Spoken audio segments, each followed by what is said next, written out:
على فكرة يا جماعة، مش من باب التوفير ولا فيها ميزة حلوة ان احنا نشتري كل حاجة من بره، رغم ان احنا نعملها في البيت انضف واحلى كتير. شايفة ما شاء الله اللبن ده طالع منه قشطة قد ايه وخير قد ايه.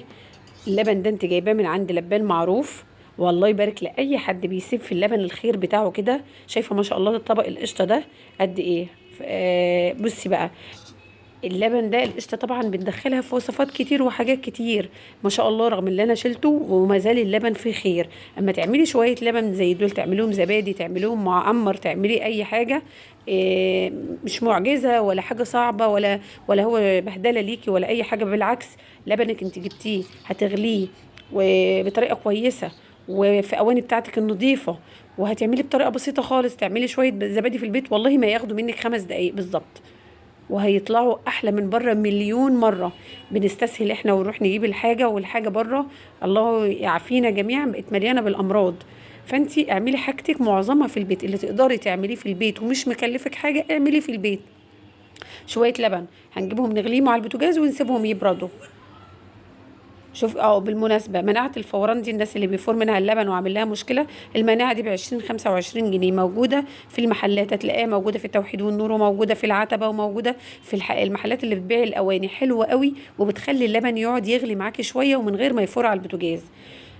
هتدفي اللبن بتاعك، واحنا قلنا الطريقه مليون مره، وهتضيفي عليه واحده زبادي من النوع اللي انت بتحبيه، اي نوع زبادي انت حابه طعمه هو ده الخميره بتاعتك، وهي دي اللي هتبقى الزبادي بتاعتك. وهتحطي عليه معلقه لبن بودر، بنعزز الطعم شويه ونضيف ليه شويه مكونات. مش موجوده عندك مش مشكله، وهتحطي معلقه سكر وبس كده. تقدري اضربيهم بايدك بمضرب سلك على البوتاجاز، حطوهم في الخلاط، اضربيهم بهاند بلندر باي حاجه، واعملي حاجتك في البيت. عودي نفسك كده، اعملي الحاجه اوفر وانضف واحلى ومليون مره من ان انت تشتريها من بره. زي ما انت شايفه كده، الزبادي ما اخدتش معانا 5 دقايق والله. هنا ضربتهم بالهاند بلندر وبس كده. عندك ما عندكيش مكنه زبادي، يا جماعه في البيت حاولوا توفروا الحاجات اللي تساعدكم وتريحكم.